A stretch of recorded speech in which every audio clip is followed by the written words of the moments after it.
Hey guys, Matt from McCall's Paint and Body.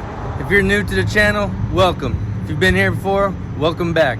Today we're working on a 2016 Chevy Silverado that obviously needs two bedsides, needs a tail light and a bumper. So we're gonna get this thing snatched off, get the bedsides torn off, get them replaced. Without further ado, we're just gonna get to it.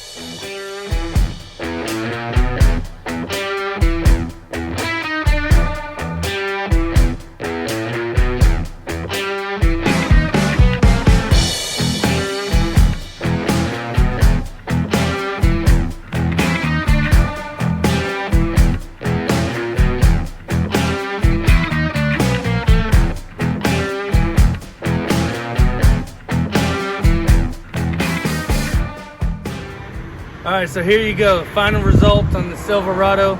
Like we said before, we snatched the bed off. It needed two bedsides, tail light and a bumper. We got all that taken off, got it stripped down, painted, put back together. Customer wanted the rest of it buffed and waxed. We got that done. He should be here in about 5 minutes for delivery. Appreciate y'all watching. Hit that subscribe button, share, leave comments. Thank you, God bless.